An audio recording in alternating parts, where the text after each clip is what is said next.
Hey there, comic book friends and fiends. It's Rob here in front of the Great Wall of Comics. It's Monday. We have more packages, and that's time for some mail call.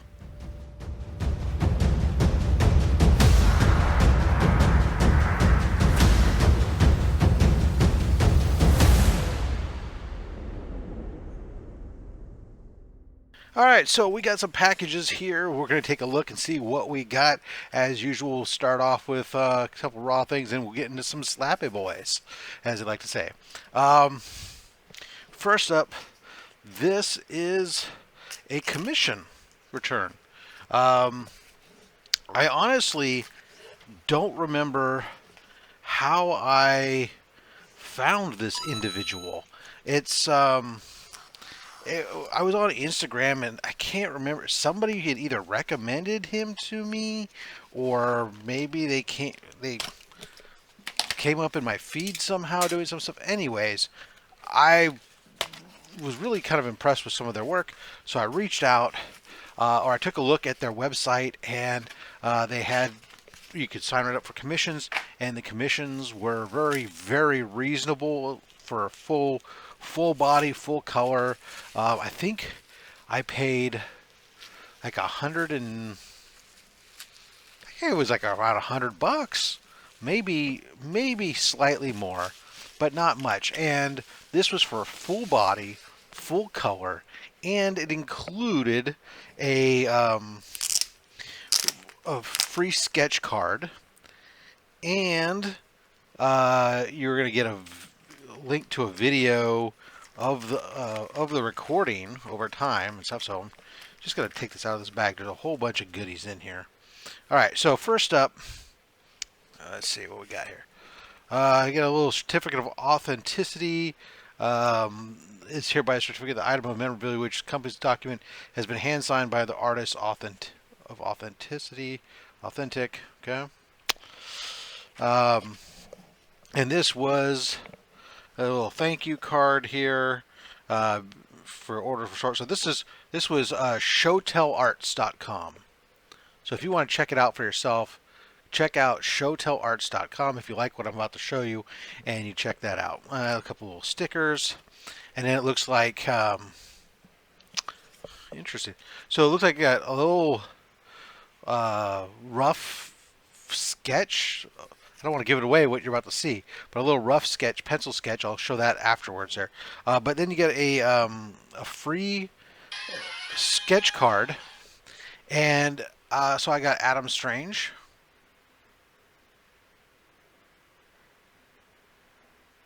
So that was cool.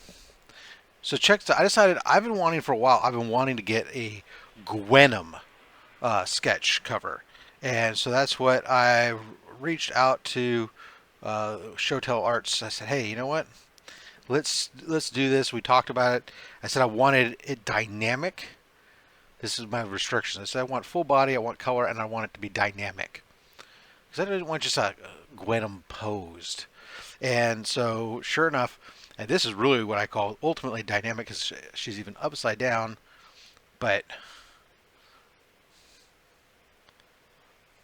in the case that's just messing with your brain, let's just turn the cover upside down, so you can see her in a right side up mode. But the reality is, this is how the book is oriented, how it's supposed to be. She's swinging in full Gwenom mode. You got that long tongue going on, everything. This is totally awesome. Look at that webbing. Absolutely awesome. So there you guys go. And then this was what I was talking, the little pencil sketch, or I guess it should look like this.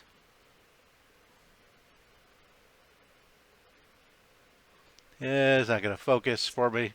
But anyways, a little pencil sketch kind of what he was thinking before he went and laid it out and did it. So that's awesome. Like I said, super affordable commission. Awesome job being done. Absolutely love it. Again, check him out at showtellarts.com if you think you're interested on your own on getting something done. All right, we'll put that off to the side. Next up here, I have a package This is an old package, to be honest. It's been sitting here. Let's see, his origin was February 21st of this year. So this is from T. Ravis Comics. I had bought some stuff, and it just kept getting put off to the side. To be honest with you, and I'm finally just going, you know what? This has been sitting here long enough. Let's get into it. I'm pretty sure that this was almost all books for the giveaway bin and nothing really for my PC. But we'll take a look and double check here. Who knows? I'll be surprised. I don't even remember what is in here.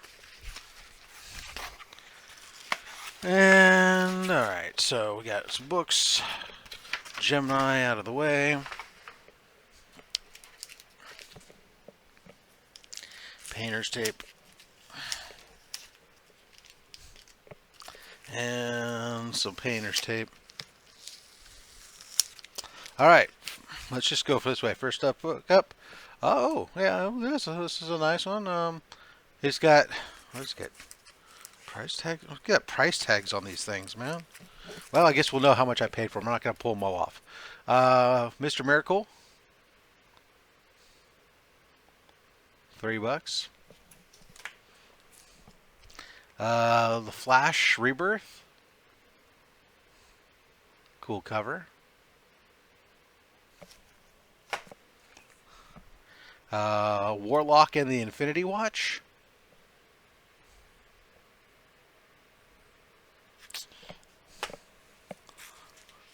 Wonder Man.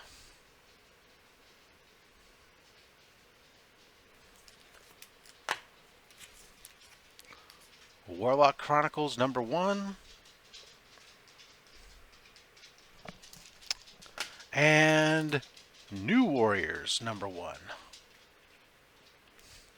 So yeah, nice little block of pickups, some fun books for the giveaway bin. I like them. All right, raw books are out of the way. It's time for some slabbing action, and today we have a theme. So I've been talking about some of the books I've been picking up, and these Captain America books. And I've gotten kind of on a little bit of a Captain America key issue run phase, and so that's what we're doing again today. More Captain America books. Although this one here, this first one, is not a Captain America book. This is actually a funny story. So this book, I wasn't 100% on my radar. I was watching a Peddling Pete auction. Okay, if you don't know who Peddling Pete is, he describes himself as a human dynamo. He's definitely a character.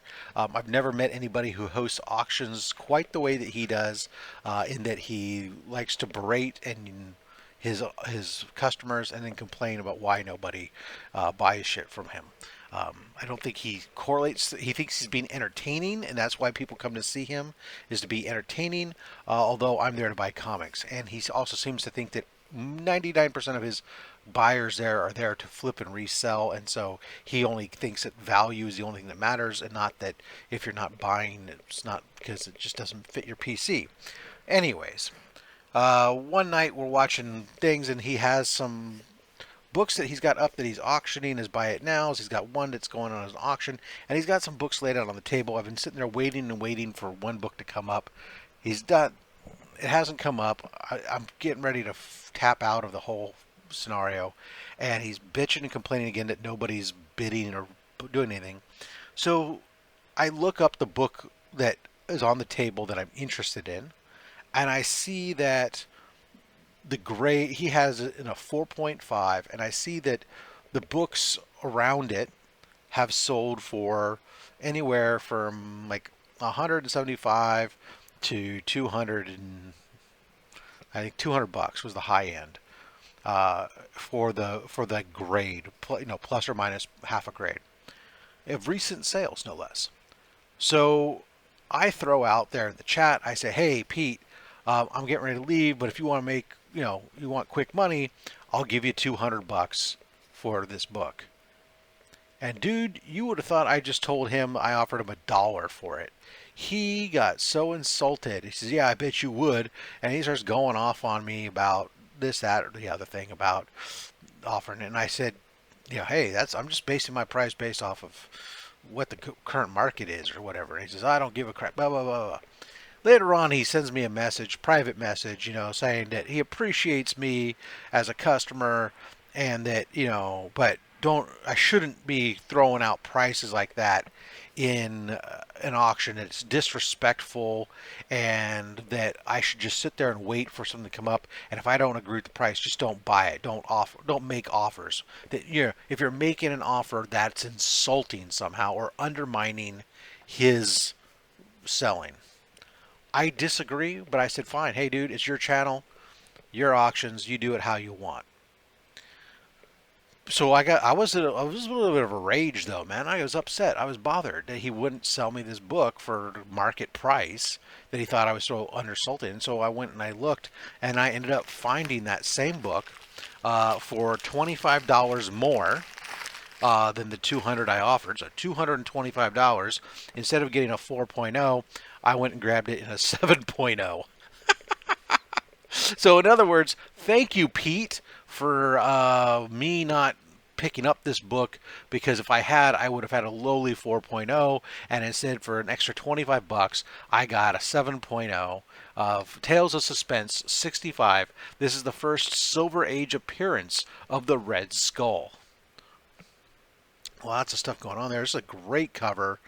We got Gold Iron Man versus new versus old Iron Man. We got Red Skull with that Nazi symbol right on his head. We got Bucky. We got Captain America.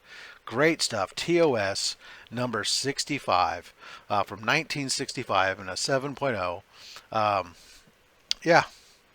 Thanks, Pete. I appreciate it. Fortunately, I wasn't paying attention to, you know, I didn't done my full research. I only researched to see what those low grades had looked for. I didn't bother to look to see what I could actually buy a little bit higher, which is normally what I advocate. I normally advocate have an idea of what you want and go check multiple platforms and figure out where that nexus of value is. And this is a perfect example. Yes, a 4.0 is selling for about $200, but if you can get a 7.0 for 225 to 250, doesn't it behoove you to step up that much more to get that huge of a price increase? Anyways, all right. Next up, that was from Shortbox. These next two books, these are both from my comic book shop.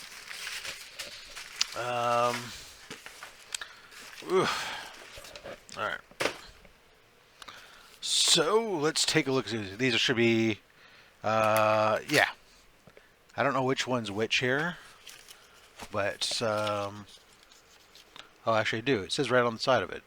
This is, yeah, okay. So again, we're continuing our Red Skull theme. God. Paper, tape. Tape. All right.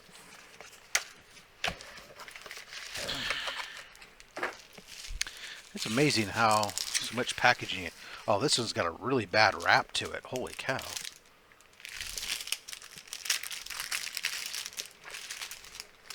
I'm just like, as I'm looking at it, I can see how much of the front cover is wrapped on the back side of the book. Complete miswrap. But the front isn't that far off. At least it doesn't look like it until I see the front. But anyways, here's Captain America 103 in a 9.0. I'm guessing a good hit on this book is the wrap itself. If this were to be, I mean, because there's a little bit, I can see some little bit stuff at the top. It's a normal wear, but I almost wonder. I mean, I wouldn't because it's a 9.0. If this was a low grade book, I might consider having it cracked and having that wrap fixed. But on a 9.0, I don't think I'd risk it. It doesn't make any sense. There's not enough to gain from going from a 9 to a 9.2 because I do see that there's some other issues. But I mean, obviously, this is a book that somebody could really do a number on and try to fix that wrap. Although there's an equal chance that because this may have been pressed the way it is, Oh, staples are there. So that's actually a manufacturing thing. So this isn't. I can see where the staples are. The staples are on the end like that. So that's a manufacturing wrap mistake. So actually fixing that would be far more difficult. Anyways, I'm going on a tangent. Captain America 103, another 9.0 on these Silver Age Captain America books that I'm picking up and adding to the collection. Red Skull appearance, two color variant exists. Okay, so I don't know what a two color variant exists. It's obviously not this one, I don't think. But hey, bang. I'm just killing it with these. I'm telling you guys. Well, don't do it because I'm not done yet. But man, I'm having a lot of fun and picking up these Silver Age Captain America key issues uh, for a really what I consider a reasonable price, you know, and in high grades. For these are books. Look, this next one here. This is from 1969. This is Captain America 115. There's our Red Skull again, right? Bang. And 9.2. White pages. Red Skull appearance. Yellow Jacket cameo. So we get the Cosmic Cube. So that's what we're doing today, guys. We got ourselves our Captain America 115, our 103 Red Skulls, and our Tales of Suspense 65, first Silver Age Red Skull. So there we are, Red Skull Day here on the Fat Stacks channel. Hope if you liked it, do me a favor, hit that like button down below so we can get in front of more eyeballs, more ad revenue for Comics Curing Cancer. And let me know, what do you think of these Silver Age keys, Captain America keys? Are they undervalued? Am I just like off my rocker picking them up? You know, what do you think? Till next time, guys, collect what you want. Don't listen to anybody, including me. I mean, I'm just a fat man with a fat stack of comics and a fat opinion. Thanks for watching.